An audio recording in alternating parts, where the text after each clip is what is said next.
Padre Dios eterno, te damos gracias por cómo tú has mostrado tu poder, incluso en el ministerio de Peregrino. Gracias por cada libro que ha salido, porque ha sido obra tuya. Gracias por cada libro que está en una mesita, en una estantería, aquí en España, o en Cuba, o en Sudamérica, que está en la mesa de un pastor en su despacho, que está tocando un corazón, una mente, un alma, incluso a congregaciones enteras.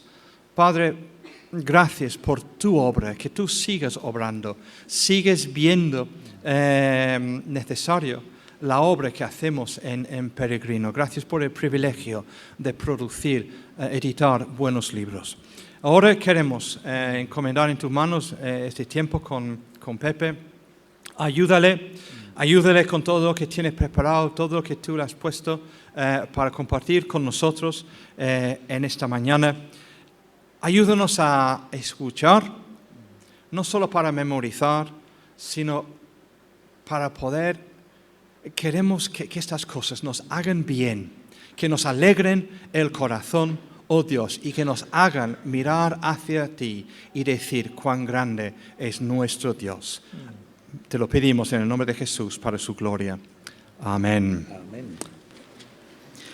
Bien, pues en primer lugar quisiera agradecer a la editorial Peregrino esta cordial invitación para poder estar con vosotros. No es la primera vez que tengo este privilegio de poder hablar en las conferencias Peregrino y para mí siempre es una ocasión gozosa el poder hacerlo, pero también el pasar este tiempo con todos vosotros. Y especialmente para el tema que se nos ha convocado a considerar durante todo este día, el tema del avivamiento. Somos muchos los que pensamos que es la gran necesidad que tiene la Iglesia en estos momentos, que Dios avive su obra en medio de los tiempos, la dé a conocer usando las palabras del profeta Habacuc. Y por tanto, creo que es un tema crucial para que todos lo podamos considerar desde varios puntos de vista. Se nos ha dicho ya que vamos a mirarlo desde un punto de vista también de la Escritura y lo que es esa aplicación hoy del avivamiento en esta tarde. Y en esta ocasión también por la mañana pues poder verlo desde un punto de vista histórico por medio de la figura de Jonathan Edwards. Y alguno podría estar planteándose, bueno, ¿y por qué mirarlo desde esta figura de Jonathan Edwards? Bueno, la razón fundamental es que, como decía el doctor Martin Lloyd-Jones, Jonathan Edwards es el teólogo del avivamiento. Si queremos saber algo acerca del avivamiento, no solamente los hechos que tienen que ver con el avivamiento mismo, cómo se ha producido históricamente, sino también lo que es la teología, la manera en que se puede entender bíblicamente lo que es un avivamiento, entonces tenemos que recurrir a la figura de Jonathan Edwards. Es imposible, por tanto, hacernos una idea de lo que es el avivamiento si no miramos a Jonathan Edwards. Por eso es fundamental que podamos prestar atención a lo que es Jonathan Edwards en cuanto al avivamiento. Y eso es lo que a mí me gustaría que pudiéramos hacer en esta mañana, que pudiéramos examinar lo que es el avivamiento en los tiempos de Edwards y lo que Edwards nos está enseñando acerca del avivamiento. Y tenemos que darnos cuenta de que Jonathan Edwards es un personaje importante acerca del avivamiento, en primer lugar porque él así lo consideraba. Una de las obras que hasta donde yo sé no se ha traducido todavía al castellano, La historia de la redención, me parece que es una de las grandes obras de Edwards que debería estar también en nuestro idioma. En esta historia de la redención, cuando él está hablando de ese plan de Dios que tiene de la salvación de su iglesia a lo largo de los tiempos, hay una frase al comienzo de esta obra en la que, comentando sobre los hombres que empezaron a invocar a Dios, aparece en Génesis capítulo 4, él dice que realmente el avivamiento es la manera en la que Dios va a llevar a cabo su obra a lo largo de los tiempos. Edwards habla del avivamiento como un derramamiento del Espíritu en tiempos especiales, momentos especiales de misericordia. Y él considera que es fundamental que nos demos cuenta de que es por medio de los avivamientos que Dios va a extender lo que es ese conocimiento salvador de su Hijo Jesucristo para con su Iglesia. Y es muy curioso cómo él hace esta apelación al avivamiento al comienzo de esta obra, la historia de la redención, una obra fundamental, estoy diciendo, de Edwards, pero también lo hace al final de la misma, cuando habla de los tiempos, no ya simplemente describiendo, como decía antes, lo que es el comienzo de esa invocación de Dios, el texto de Génesis 4 que él está citando, sino cuando habla de los tiempos finales, los tiempos en los que nosotros estamos viviendo. Él dice también que es por medio de poderosos avivamientos que Dios va a consumar la obra de la redención.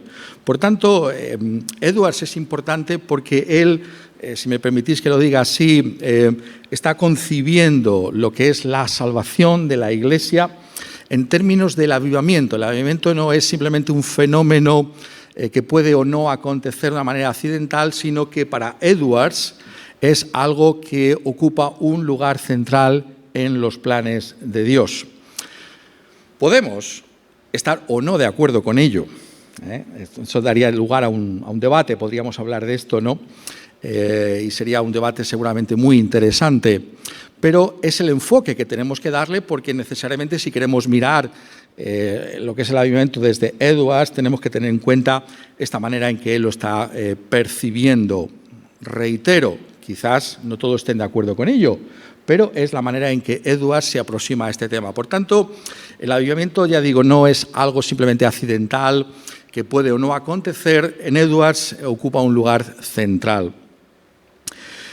No todos los que estamos aquí, sin duda alguna, sabemos acerca de Jonathan Edwards, y por tanto creo que es fundamental que en primer lugar pues, demos una serie de pinceladas acerca de esta figura para que todos por lo menos podamos situarnos. Estamos hablando de un hombre de Dios que fue usado como pastor, predicador y filósofo.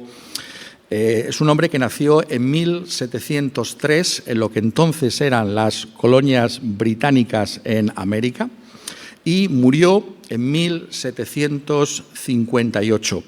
Entonces lo situamos en ese siglo XVIII, que, como voy a mencionar también, es el siglo del gran despertar evangélico. Ha habido grandes avivamientos en la historia de la Iglesia, pero el siglo XVIII es un siglo especial en ese sentido, y los avivamientos del siglo XVIII son conocidos como ese despertar evangélico. Si me permitís que lo diga de esta manera, hay un antes y después en lo que significa el avivamiento con respecto al siglo XVIII. Por tanto, es un siglo fundamental y él ocupa esa primera parte de ese siglo XVIII. Edwards se convierte al Evangelio en 1721, había sido educado en la fe evangélica, pero experimenta una conversión cristiana personal en 1721, y es curiosamente un texto importante al que él se va a referir en su conversión. Se puede leer su conversión acerca de los detalles de la misma en su biografía, en cómo él escribe acerca de esa propia conversión.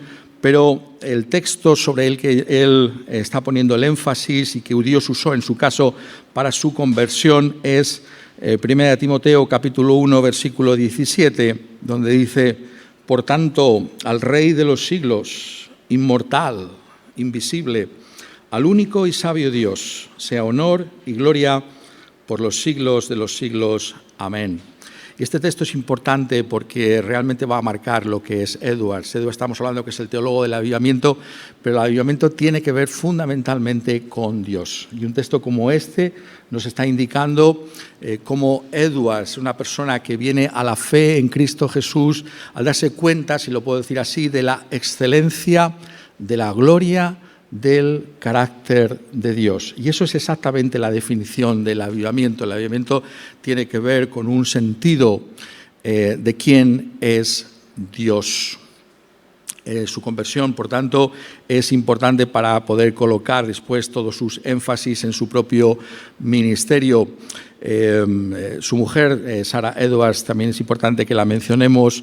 Ella también es importante porque durante el despertar evangélico experimenta una presencia inusual también del Señor en su propia vida.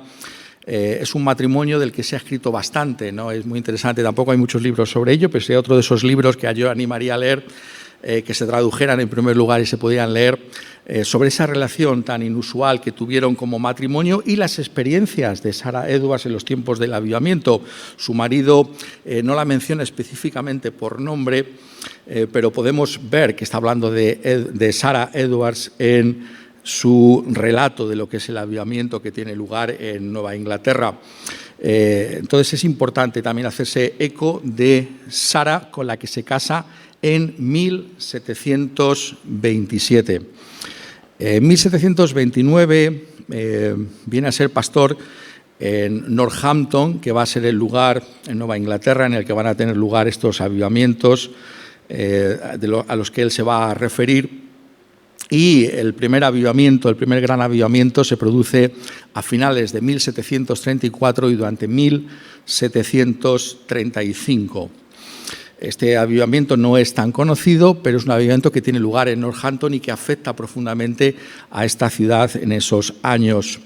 Y lo que se conoce como el Gran Despertar evangélico llega a Nueva Inglaterra en 1740. Este Gran Despertar ha comenzado en las Islas Británicas anteriormente, pero es en 1740 cuando este avivamiento se produce allí, y lo que hace Edwards es fundamental para nosotros ahora, es relatar los hechos que tienen que ver con ese mismo avivamiento, en qué ha consistido lo que conocemos como ese avivamiento, pero fundamentalmente para nosotros hoy, y este es el gran beneficio, él escribe dando una interpretación desde la Escritura, una interpretación que podríamos llamar teológica de lo que es el fenómeno del avivamiento. Y por eso es una figura tan relevante. Por un lado, es alguien que no está hablando del avivamiento de oídas. Bueno, he oído hablar que ha habido avivamientos. No, es alguien que ha experimentado el avivamiento varias veces en su propio ministerio y al mismo tiempo hace una reflexión profunda, bíblica y teológica sobre el fenómeno del avivamiento. Y por tanto, es esa experiencia juntamente con esa capacidad de análisis teológico lo que hace que lo que Edwards tiene que escribir del avivamiento sea importante también para nosotros.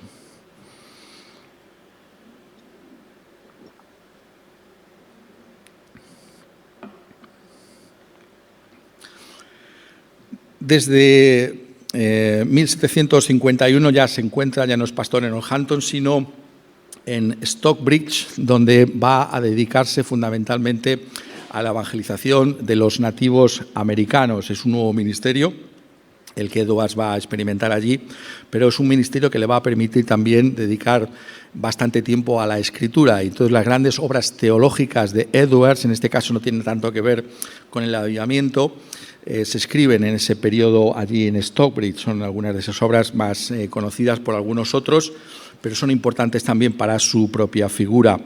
Y es justamente cuando se encuentra en Stockbridge que se le ofrecen la presidencia de lo que sería luego llegaría a ser Princeton, el seminario teológico de Princeton, pero justamente muere en el mismo año en el que le ofrecen esta presidencia, después de haberla aceptado.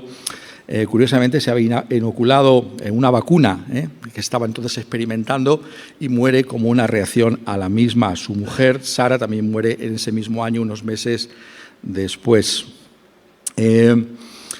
La influencia de Edwards es importante que también nosotros lo podamos resaltar en nuestros días para que nos demos cuenta de la importancia que tiene. Bueno, algunos sabrán que incluso un nieto suyo llegó a ser vicepresidente de los Estados Unidos de América. Pero, ¿cuál es la influencia de Edwards? ¿No? Hay tres aspectos, simplemente que los voy a mencionar un momento. Lo primero, en cuanto a su teología, podemos decir que aunque, como acabo de decir, no pudo realmente llegar a ejercer como presidente de Princeton, lo que es Princeton, lo que va a representar luego la teología de Alexander, de Hodge y de Warfield, pues realmente tiene su influencia en Edwards. Por tanto, hay una continuidad teológica en lo que es el seminario de Princeton, cuando vemos las grandes obras de los grandes autores, ¿no?, que han surgido de este seminario, podemos darnos cuenta también de que Edwards está detrás de ello. Por tanto, es importante ver esa continuidad teológica reformada en aquellos que siguieron después de Edwards. Se puede leer lo que es esa teología reformada en aquellos que continuaron esa labor en Princeton. Pero también, y en segundo lugar, vemos, y esto lo vamos a mirar en todo un momento también con algún otro detalle, lo que es la preocupación social, el activismo social que se asocia con el hijo de Edwards, Jonathan Edwards, hijo, y también con discípulos suyos como es Bellamy. Ellos realmente son ardientes abolicionistas, ¿no? Y es interesante que nos coloquemos en este contexto, ¿no? Como he mencionado antes, ¿no? Algunas veces se pueden leer, dejadme que lo diga de esta manera, ¿no? Algunas veces se pueden leer algunas biografías de grandes hombres de Dios y en el caso de Edwards, pues olvidarnos de que sus vecinos eran los nativos americanos, ¿no? Y en este caso olvidarnos de que el abolicionismo realmente también tiene una gran impronta en aquellos que fueron discípulos, el abolicionismo, discípulos de Edwards, en particular su hijo, y también esta figura que os he mencionado, Bellamy. Y luego el tema del avivamiento. Os he dicho antes que había un antes y después con el tema del avivamiento en cuanto a la figura de Edwards, y vemos como después de Edwards sigue habiendo una gran reflexión sobre el avivamiento. En primer lugar, porque se siguen produciendo avivamientos en entonces lo que es Estados Unidos, y hay dos maneras de enfocarlo a partir de ese momento. Está Asahel Nettleton, que es una figura que sería gemela a la de Edwards, pero es posterior, y luego lo que para mí sería un declive del concepto bíblico del avivamiento, que sería la figura de Finney, ¿no? Finney es una figura importante también de conocerse porque hay una nueva forma de enfocar lo que es el avivamiento a partir de entonces, pero que encuentra su origen en esa reflexión de Edwards, aunque él se aparte de los énfasis que está haciendo Jonathan Edwards sobre el avivamiento. Pero no se puede entender la figura de Finney si no nos damos cuenta de que Edwards es aquel que en primer lugar habló del avivamiento y Finney sería un apartarse de ese tema. Y muchas de las ideas que tenemos erróneas hoy en día sobre lo que es el avivamiento parten de Finney. Muchas veces oímos hablar del avivamiento y tal y pensamos que es Edwards. Bueno, es una campaña evangelística, ¿no? Y esto es un avivamiento, no. Una cosa es una campaña evangelística, que es organizada por el hombre, y otra cosa es un avivamiento que es algo que Dios hace. Pero es importante que nos demos cuenta que toda esta reflexión viene precisamente por causa de Edwards y que tenemos que diferenciar. Ahí estaría la relevancia que tiene Edwards para nuestros días, en un cierto aspecto, ¿no? Porque nos está diciendo qué es el avivamiento y no confundirlo con algo que pudiera parecerse a el avivamiento, pero no es realmente un avivamiento. Por tanto, esto sería unas pequeñas pinceladas sobre la figura de Edwards. Entonces, ¿qué nos dice exactamente Jonathan Edwards acerca del avivamiento? ¿Qué es exactamente un avivamiento? Quizás sea la pregunta que te estás haciendo tú ahora en estos momentos. Podemos contestarla desde diversos textos de la Escritura, pero uno de ellos sería el Salmo 85 y el versículo 6, cuando dice, leyendo del versículo 4, Salmo 85, 4, «Restáuranos, oh Dios, de nuestra salvación, y haz cesar tu ira de sobre nosotros. ¿Estarás enojado contra nosotros para siempre? ¿Extenderás tu ira de generación en generación?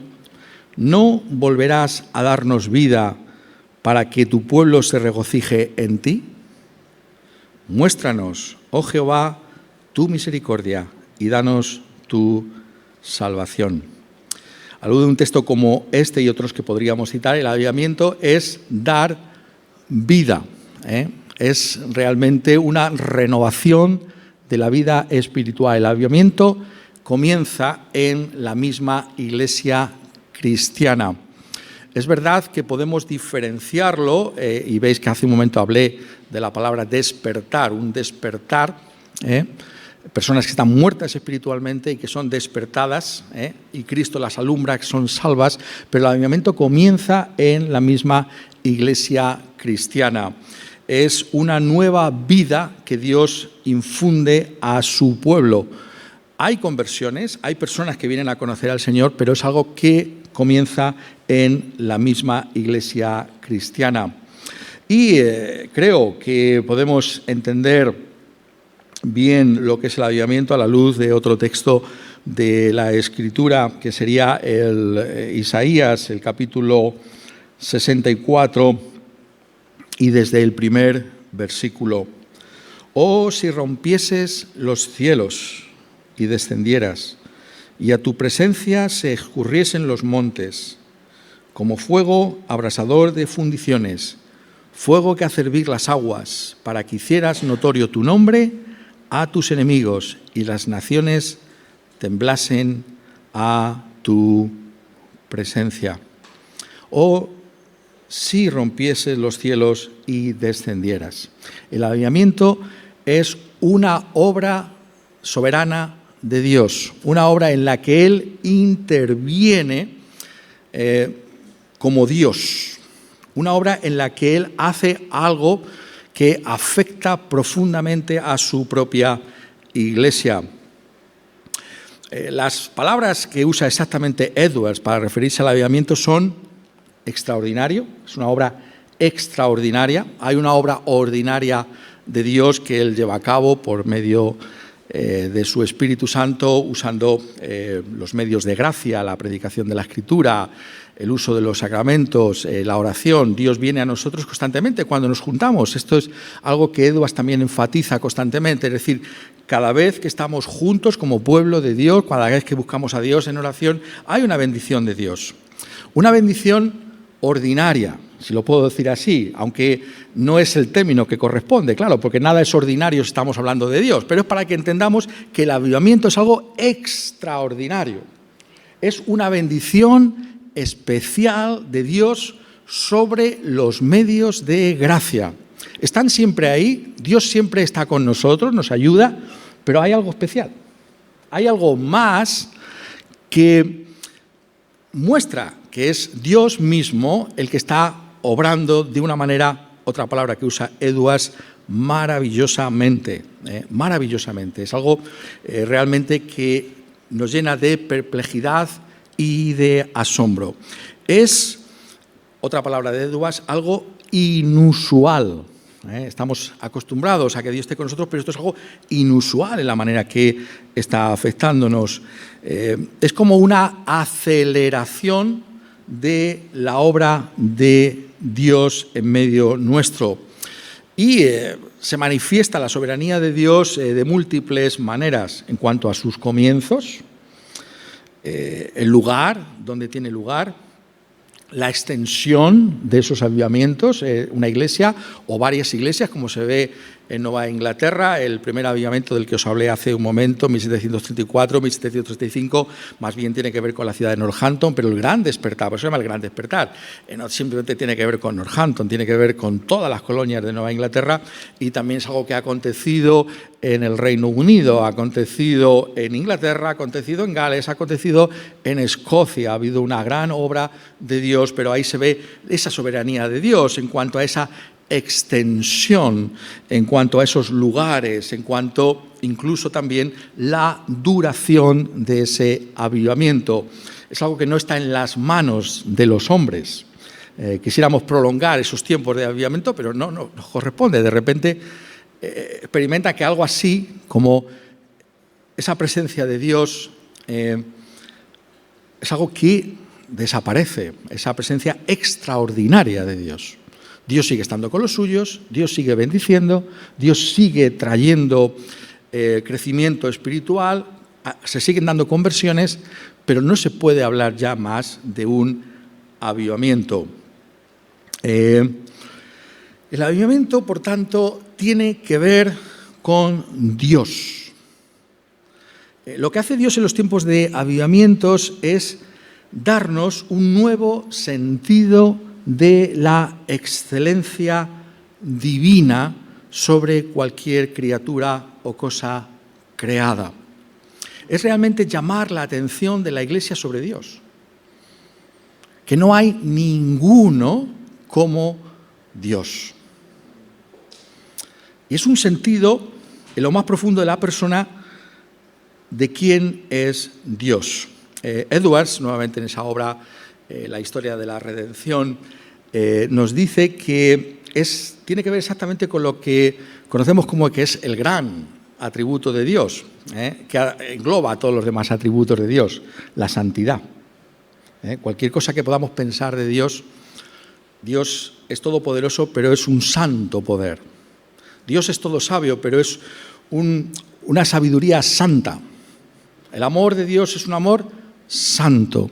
La santidad es el gran atributo de Dios y es lo que se manifiesta de una manera extraordinaria en los tiempos de avivamientos. Y estoy diciendo que en la historia de la redención él tiene una frase en la que dice que la santidad es la belleza esencial de los seres espirituales. Dios es espíritu. Por tanto, la belleza de Dios es la santidad. Y es un sentido de que la santidad realmente es algo tremendamente deseable. Porque Dios es santo. Y no hay nada como esto. Y ese sentido de que Él es así y esa atracción de Dios que experimentamos cuando Él manifiesta que su propia santidad. Es, por tanto, un sentido de la gloria de Dios, el Padre, en Cristo y por el Espíritu Santo, que deja una impronta en la Iglesia y en esa soberanía de Dios donde quiera que se encuentra esa misma Iglesia. Otra vez cito palabras literales de Edwards describiendo el avivamiento en Northampton. Dice, la ciudad, en el momento álgido del avivamiento, estaba llena de la presencia de Dios. No simplemente es la iglesia, el local de la iglesia o cuando estamos reunidos, es que hay algo del Señor en la misma ciudad. Algo que se experimenta en lo que es la misma población en la que se estaba experimentando ese avivamiento. Por tanto, el avivamiento es una obra que debe ser tenida como esa cualidad de Dios excepcional que se manifiesta en momentos inusuales de su propia presencia. Pero tenemos que seguir, ¿no? Tenemos que seguir profundizando algo más sobre esto. Si esto es el avivamiento y es una obra soberana de Dios, esto se tiene que evidenciar de alguna manera. Cuando Edwards está escribiendo acerca del avivamiento, a él lo que le va a interesar realmente es poner de manifiesto lo que son las evidencias de lo que es un auténtico avivamiento, las manifestaciones de que Dios realmente está viniendo de esta manera en medio de su pueblo. Es decir, si Dios desciende, si tenemos lo que Edwards, también otra palabra de Edwards, una visitación, ¿no? Una visita de Dios, esto se tiene que notar. No puede ser simplemente algo que simplemente yo en mi mente creo que esto es algo de Dios, ¿no? Tiene que haber alguna evidencia palpable, tangible del avivamiento.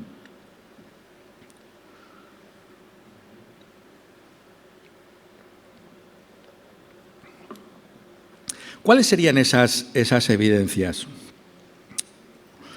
Obviamente la primera de ellas, de alguna manera ya la he esbozado. Si Dios aviva su causa, si Dios aviva su iglesia, entonces vamos a estar centrados en Dios. Esto es lo que Edwards constantemente está enfatizando. Es muy interesante notar, ¿no?, cómo su conversión comienza con esa excelencia del carácter de Dios al Rey de los siglos, al inmortal. ¿Y qué es lo que se manifiesta bajo el ministerio de Edwards, bajo la predicación de Edwards y los tiempos de avivamientos? Las personas vienen a estar centradas en Dios. Dios es la preocupación fundamental de sus vidas. ¿Por qué? Porque el avivamiento es de Dios y es dado por Dios y viene a través de Dios y lleva a Dios. Y esto yo creo que es la gran necesidad que tenemos. Darnos cuenta de ello y buscar estas cosas de parte de Él. Y concretamente, ¿no?, en lo que son los avivamientos de Edwards, estoy intentando centrarme en lo que es la manifestación histórica del avivamiento en su ministerio. Es ese gozo inefable y lleno de gloria del que habla también Pedro en su primera epístola, ¿no?, que es el avivamiento, un texto que usa también Lloyd Jones en ese sentido, ¿no? Realmente hay un gozo en Dios, en ese conocimiento de esa santidad de Dios, de ese Dios que nos salva, ese Dios que ha venido a ser realmente lo más importante y de una manera además creciente en nuestras propias vidas. Y se manifiesta también por un anhelo por ese Dios, un crecimiento en ese conocimiento y en esa búsqueda de Dios, por conocerle y entenderle mucho más. Por tanto, Dios realmente viene, es como estar saturados, ¿no?, usando la frase ahora de Brian Edwards, ¿no?, saturados de la presencia de Dios. Realmente Dios no simplemente es alguien en quien creemos, sino que hay una presencia tal suya que esto es lo único que nos importa. Y vemos toda la luz de la realidad de si puedo conocer o no más y crecer más en ese conocimiento de ese Dios. En segundo lugar, la evidencia del avivamiento de los tiempos de Edwards tiene que ver con la naturaleza de la auténtica conversión cristiana. Esto requeriría, ¿no?, muchísimo tiempo para desarrollar, pero dejadme que dé algunas pinceladas, ¿no? En el avivamiento, como decía antes, el avivamiento tiene que ver con se imparte vida, ¿no?, a algo que está moribundo, ¿no?, un fuego, ¿no?, que se está apagando y de repente pues el fuego lo consigues avivar, ¿no? Esta es la idea, ¿no? Las iglesias, ¿no?, de Nueva Inglaterra, y también podríamos hablar de los avivamientos en las circunstancias de las iglesias en Inglaterra, en el Reino Unido, realmente se había extendido lo que podríamos llamar una especie de nominalismo. Es decir, la gente estaba en las iglesias y tantas personas eran cristianas, pero de nombre. Habían sido educadas en la fe cristiana, los hijos van creciendo, esos hijos a su vez tienen hijos y los nietos, y bueno, se asume y se da a entender que, bueno, más o menos como están viniendo a la iglesia, pues hay un comportamiento, es una costumbre de ir a la iglesia, pues todos son cristianos, a todos se les considera cristianos. Es un comportamiento más o menos adecuado, ¿no? Hay algo de civilización, ¿no?, en nuestra forma de comportarnos, ¿no? Es un comportamiento civilizado, pues lo más probable es que esta gente sea cristiana, ¿no?, porque si no fuera cristiana no se comportaría de esta manera, ¿no? ¿Qué es lo que hace el avivamiento? El avivamiento hace ver que la conversión no es simplemente haber sido educado en la fe cristiana. Y es curioso, ¿no?, como Dios usa conversiones. En el caso del primer avivamiento, 1734, ¿no?, comienza con la conversión de una persona en la ciudad de Northampton que se pensaba que llevaba una vida que realmente no correspondía, ¿no?, a los parámetros del comportamiento de la ciudad, ¿no? Entonces, una conversión tan extraordinaria, la de esta persona, de una vida totalmente alejada de Dios, un comportamiento que todos criticaban, y esta persona experimenta tal conversión que llama la atención de toda la ciudad. Y Jonathan Edwards explica lo que ha pasado con esta persona. Es algo que sorprende al mismo Edwards. Y entonces, ¿qué nos está mostrando realmente el avivamiento? Que hay un antes y después de la obra de Dios en una persona. Es decir, que si Dios ha venido a nuestra vida, tiene que haber un cambio. ¿Por qué? Porque el avivamiento, lo que hace Dios en tiempos de avivamiento es mostrar lo que significa el nuevo nacimiento o la regeneración. Es algo que viene del Espíritu Santo de Dios. Hay una profunda convicción de pecado. Personas que habían estado asistiendo y que toda la gente pensaba, bueno, esta persona tiene que ser creyente, ¿no? Y de repente tienen una profunda convicción de pecado y dicen, yo nunca he sido un creyente. Me han tenido como tal, pero no he sido nunca creyente. Ahora me doy cuenta de mi pecado, me doy cuenta de que estoy perdido, sin Dios y sin esperanza en este mundo. Y veo la excelencia de la salvación que Dios provee en su Hijo Jesucristo para pecadores como yo. Entonces se perfila en los tiempos de avivamiento lo que es ser o no ser cristiano.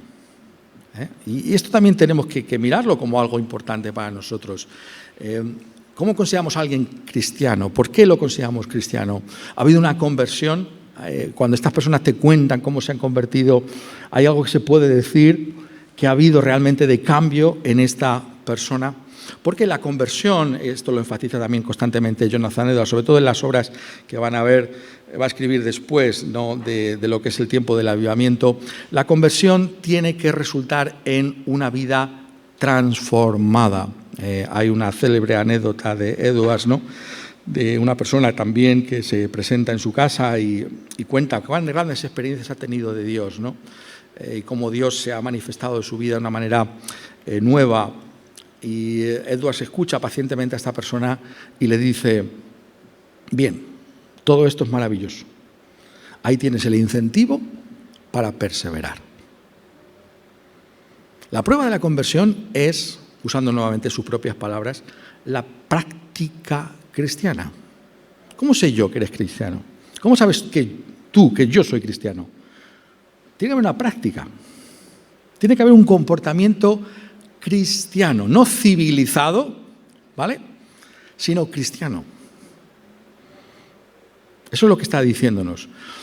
En ese sentido, la obra que yo considero que es muy relevante también en nuestros días se ha traducido al castellano como La verdadera espiritualidad. Es una obra importante porque otros escritos de Edwards han sido confeccionados en medio del avivamiento. Él tiene, como estábamos diciendo antes, esta experiencia personal de lo que es el avivamiento y escribe acerca del avivamiento contando experiencias inusuales, ¿no? Como contaba antes también de su propia esposa, ¿no? Algo que sorprende, ¿no? No quiero hacer, como se suele decir ahora, spoiler, ¿no? Simplemente os animo a leer las experiencias espirituales de Sarah Edwards, son extraordinarias. Pero después escribe La verdadera espiritualidad.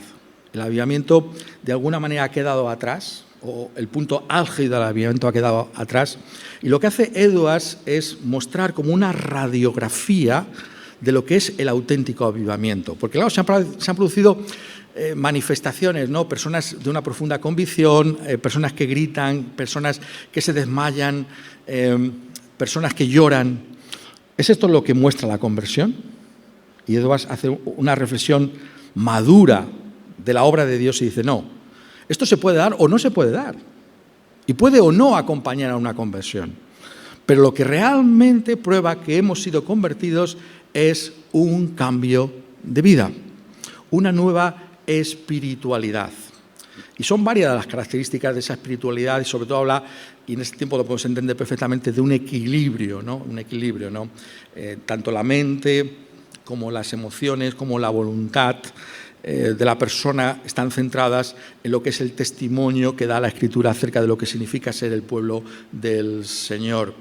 Es un anhelo, como he dicho ya antes, de Dios mismo, por lo que Dios es en sí mismo, no por lo que yo pueda obtener de Dios, sino por lo que Dios es en su propia revelación, en mi propia vida. Y este es el gran énfasis que hace Edwards y que aparece no solamente en La verdadera espiritualidad, sino en algunos otros mensajes que él va a publicar, en lo que se llama el amor o la caridad cristiana. Esto es muy importante. Él tiene una serie de mensajes sobre 1 Corintios capítulo 13, en los que analiza este capítulo del amor, y realmente esta es la prueba final de que somos cristianos. Si el amor reina, amor por Dios y amor para con nuestro prójimo. Pero no decir que amo a mi prójimo, ¿no? Que sabéis que la Escritura nos fustiga constantemente sobre ese tema, ¿no? Sobre todo lo hace el apóstol Juan, ya sabéis, ¿no? Palabras que son muy importantes, porque Edwards también las enfatiza mucho cuando dice: en esto hemos conocido el amor, en que Él puso su vida por nosotros. Esta es la base de todo, claro. Cristo ha muerto por nosotros, Cristo es nuestro Salvador. También nosotros debemos poner nuestra vida por los hermanos. Pero el que tiene bienes de este mundo y ve a su hermano tener necesidad y cierra contra él su corazón, ¿cómo mora el amor de Dios en él? Hijitos míos, no amemos de palabra ni de lengua, sino de hecho y en verdad. Y en esto conocemos que somos de la verdad y aseguraremos nuestros corazones delante de Él. La caridad cristiana, la manifestación práctica, real, concreta del amor. Dios nos ha amado, y cómo nos ha amado, ha dado lo mejor que tenía, a su propio Hijo unigénito por nosotros. También nosotros tenemos que llevar una vida de amor y de entrega para con los demás, para con nuestro prójimo. La caridad cristiana, pero también el celo por la doctrina, el celo por una comprensión exacta de lo que Dios está diciendo. Muchas veces esto es otro énfasis que hay que hacer. Si Dios nos ha dejado la Escritura, es porque quiere que le amemos también con nuestras mentes. Y esto significa realmente conocer lo que creemos, profundizar en la enseñanza de la palabra de Dios. Por eso la evidencia del avivamiento es ese aprecio por la predicación de la palabra de Dios, por la exposición de la palabra de Dios, ese celo por realmente conocer bien lo que está enseñando la palabra de Dios. ¿Por qué? Porque Dios está detrás de su palabra, lo decimos constantemente. ¿La Biblia qué es? La Biblia es fundamentalmente un libro que nos habla de Dios. Podemos ir a la Biblia por muchos intereses, ¿no? Pero la Biblia es una revelación que Dios hace de sí mismo. Y si el avivamiento es estar centrado en Dios, entonces yo tengo que estar centrado en la revelación que Dios hace de sí mismo en su propia palabra. Y implica un más alto nivel de exigencia entre nosotros. Es la evidencia del avivamiento. Es decir, no nos conformamos, no nos podemos conformar con lo que hemos alcanzado ya. Como dice el apóstol Pablo, ¿no es verdad?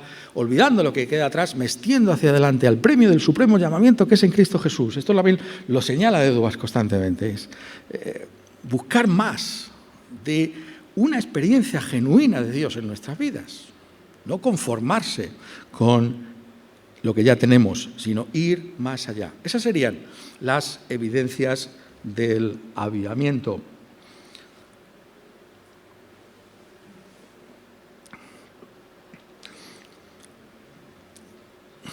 Hay algo más que hay que decir, ¿no? Y tiene que ver con lo que podríamos denominar, a lo que nos invita Edwards también, la preparación para el avivamiento.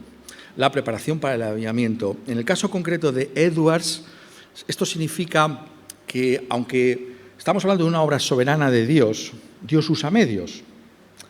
Y Dios, aunque Él es el que actúa en medio de ese conocimiento que tenemos de la realidad de quién es Él mismo por medio de la exposición de su propia palabra. Entonces, a lo que me quiero referir es que me parece que es de utilidad para nosotros también que pensemos por un momento, para concluir, cuáles son las doctrinas o las predicaciones que Dios usó en el avivamiento en Northampton. ¿Qué tuvo lugar, ¿no? Lo que tuvo lugar en Northampton, que fue la chispa, ¿no? que produjo esto, ¿no? Y en el primero del avivamiento, en 1734-1735, fue una serie de sermones que predicó Edwards sobre la doctrina de la justificación por la fe sola. Esto es muy curioso, ¿verdad? Realmente, ¿cómo somos salvos? Por lo que yo pueda hacer. Claro, el problema que tiene el nominalismo, al que yo hacía mención anteriormente, es claro, yo tengo un cierto comportamiento y tal, y de alguna manera estoy confiando, aunque si he sido educado en una iglesia evangélica, voy a decir que no, pero estoy confiando en mí mismo. La justificación por la fe significa que Dios nos declara justos sobre la base de la justicia de otro. Y esto implica que en mí no hay nada bueno, que yo soy un culpable, yo soy pecador. y dependo solamente de la justicia de otro. Entonces es la exposición de lo que es esta doctrina donde curiosamente comienza el avivamiento. Esto es chocante, ¿no? Porque sabemos que la reforma del siglo XVI también tuvo que ver con el redescubrimiento de la justificación por la fe sola. Y vemos cómo necesitamos constantemente centrar a las personas en la obra de nuestro Señor Jesucristo, como el único que puede llevarnos de vuelta a Dios, el único que puede salvarnos. Pero hay otra doctrina más, ¿no?, que es fundamental cuando miramos a Edwards, y es la soberanía de Dios en la salvación. Es decir, lo que Edwards nos está diciendo, lo que Edwards está predicando es que la salvación no depende para nada de nosotros, que es Dios soberano en la salvación de las personas. Es decir, Edwards predica de tal manera que la gente sea consciente de su incapacidad de salvarse por sí mismos.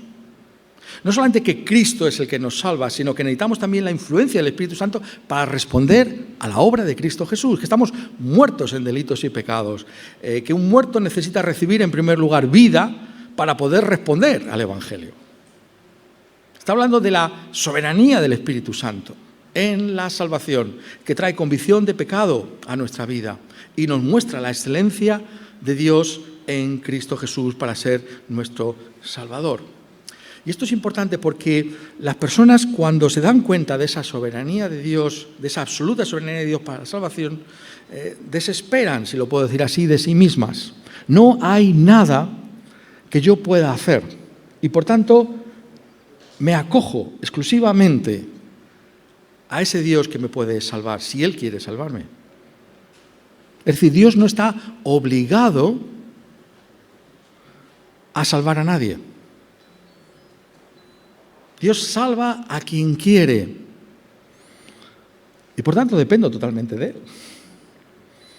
Y es en esa situación en la que Dios obra en las personas. ¿Por qué? Porque las humilla profundamente. Porque les hace ver que en ellas no hay nada bueno y que todo se encuentra exclusivamente en Dios mismo. Está mostrando hasta qué punto dependemos totalmente de Dios. Y por ello, esa reflexión es una reflexión que debemos llevar constantemente a nuestra vida. ¿Hasta qué punto dependemos de Dios? Y es que la preparación por el avivamiento, teniendo en cuenta que es algo soberano de parte de Dios, Dios nos llama a depender de Él para que esto pueda acontecer. ¿Cómo dependemos de Dios? Edwards dice que es por medio de la oración. Es otro dato histórico también muy interesante de anotar, que antes de los grandes despertares hubo también un énfasis en la oración. Hubo personas, ¿no?, incluso individuos, ¿no?, que estuvieron clamando a Dios para que Dios avivara su obra. La oración como el venir delante de Dios para que Dios haga aquello que Él solo puede hacer. Y en ese sentido, cuando Edwards experimenta el avivamiento, ¿no?, y es algo tan extraordinario, porque hay una transformación, hay cientos de conversiones, por lo menos en Northampton se habla de 300 personas convertidas en el primer avivamiento. Esto es algo tan deseable, tan maravilloso, ¿no?, que tenemos que seguir procurando que se produzca el avivamiento en medio nuestro. ¿Qué podemos hacer? Bueno, pues tenemos otra de las grandes obras de Edwards, ¿no?, que es ese llamamiento que nosotros lo conocemos ahora como los conciertos de oración. Es una obra muy interesante también de Edwards, en la que él expone un pasaje de Zacarías, el profeta Zacarías, capítulo 8, y versículo 20, dice: «Así ha dicho Jehová de los ejércitos, aún vendrán pueblos y habitantes de muchas ciudades, y vendrán los habitantes de una ciudad a otra, y dirán: vamos a implorar el favor de Jehová y a buscar a Jehová de los ejércitos. Yo también iré. Y vendrán muchos pueblos y fuertes naciones a buscar a Jehová de los ejércitos en Jerusalén, y a implorar el favor de Jehová. Así ha dicho Jehová de los ejércitos: en aquellos días acontecerá que 10 hombres de las naciones de toda lengua tomarán del manto a un judío diciendo: iremos con vosotros, porque hemos oído que Dios está con vosotros». Y aquí Edwards, entre otras cosas, nos enseña que debemos buscar como comunidades, como iglesias, buscar al Señor de una manera nueva, con intensidad, buscar esos tiempos especiales de oración por el avivamiento. Hace referencia a cómo esto se estaba haciendo en Escocia también, pero él urge, ¿no?, por medio de este tratado, por medio de este libro, a que busquemos más y más de esto. ¿Cómo lo podemos hacer? Esa experiencia tan rica que ha tenido el avivamiento, Edward, le permite darse cuenta de que esa búsqueda de Dios tiene que ser con un sentido de que nos falta algo. Tenemos muchas cosas, pero nos falta algo, nos falta la gloria de Dios en ese sentido especial. ¿Lo echamos de menos eso? Esa es la clave. ¿O estamos contentos con las cosas que estamos haciendo, ¿no? Bueno, ya tengo de Dios, ¿no? Queremos algo más. Y si queremos algo más, es en oración donde tenemos que buscar esto, porque solo Dios, precisamente como es soberano, solo Dios puede traer esto a nuestra vida. Es, dice Edwards también, un examen propio. ¿Hasta qué punto realmente nos examinamos y decimos, estoy tan lejos, ¿no? Y hay una humillación por lo que no hemos alcanzado de parte de Dios y que se nos ofrece de crecimiento espiritual en las Escrituras. En ese sentido, ¿no?, haciéndome eco, ¿no?, de una frase que creo que resume perfectamente lo que os quiero decir. Es una frase precisamente de Martin Lloyd-Jones, ¿no? Dice así el doctor Lloyd-Jones en cuanto a la oración, dice: el verdadero calvinismo está obligado a enfatizar el hecho mismo del avivamiento, lo dado de la actividad de Dios, las visitaciones de Dios. Ha sido solo desde que el calvinismo ha declinado que los avivamientos han sido cada vez menos frecuentes. Cuanto más poderoso sea el calvinismo, más probablemente es que pueda aparecer un avivamiento o un despertar espiritual. Se sigue lógicamente de la doctrina del avivamiento. No se puede producir un avivamiento. Sabemos que dependemos completamente de Dios. Esa es la razón por la que le oramos, le suplicamos y pedimos y razonamos con Él. Hoy vemos las cosas de otro modo. Miramos la situación y decimos, bueno, las cosas van muy mal, todo va a cuesta abajo. ¿Qué podemos hacer? Vamos a organizar una campaña evangelística. Los calvinistas metodistas no miraban las cosas de esta manera. Ellos más bien decían, ¿por qué están las cosas así? ¿Qué pasa? Hemos ofendido a Dios. Está dolido con nosotros. Nos ha vuelto la espalda. ¿Qué podemos hacer? Pongámonos de rodillas y pidámosle que vuelva. Debemos rogarle. Esto es el calvinismo. Nada promueve la oración como el calvinismo. Los calvinistas que no oran, os digo, no son calvinistas. Esto es lo que tenemos que darnos cuenta. Lo que Edwards está diciendo. Lo que Lloyd-Jones destaca de Edwards es ese clamor por la oración. En otras palabras, los avivamientos llevan, esta es la experiencia de Edwards, a desear más avivamientos y considerarlos como eventos que deben ser deseados, implorados y esperados. Salmo 77.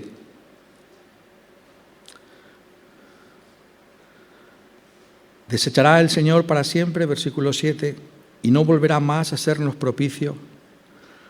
Ha cesado para siempre su misericordia. Se ha acabado perpetuamente su promesa. ¿Ha olvidado Dios el tener misericordia? ha encerrado con ira sus piedades. Dije, enfermedad mía es esta. Traeré pues a la memoria los años de la diestra del Altísimo. Me acordaré de las obras del Señor. Sí haré yo memoria de tus maravillas antiguas. Meditaré en todas tus obras y hablaré de tus hechos. Oh Dios, santo es tu camino. Tenemos que buscar al Señor, el Dios que no ha acortado su brazo para salvar, al que debemos implorar para que actúe de esa misma manera también en nuestros tiempos. Reflexionar sobre el avivamiento tiene que llevarnos a nosotros a anhelar y a desear también un avivamiento en medio nuestro. ¿Por qué? Porque tenemos la promesa específica de Dios de que Él va a contestar al clamor de su iglesia. Ezequiel 36, 37. Así ha dicho Jehová el Señor: aún seré solicitado por la casa de Israel para hacerles esto. Multiplicaré los hombres como se multiplican los rebaños. Si Dios es el único que puede salvar, si Dios es el único que puede darnos crecimiento espiritual, entonces tenemos que buscarle en oración. Tenemos que hacer de nuestra vida una búsqueda incesante de este nuestro Dios. No solamente por lo que Dios puede hacer en medio nuestro, sino por la realidad de quién es Él. Si hemos gustado algo en nuestra vida cristiana de quién es Dios, tenemos que anhelar y desear conocer más de esa excelencia en nuestras propias vidas. Por tanto, Edwards es un desafío para nosotros, para que también en nuestros días podamos vivir a la luz de esa obra que Él puede hacer, esa obra de avivamiento, esa obra que es central, nos diría Edwards, para la extensión del Evangelio y para la gloria de Dios en nuestros días. Quiera Él que algo de lo que vimos en esos avivamientos, conocemos por la historia, también nos urja a nosotros a buscarlos en nuestros días. Que así sea, todos nosotros. Amén.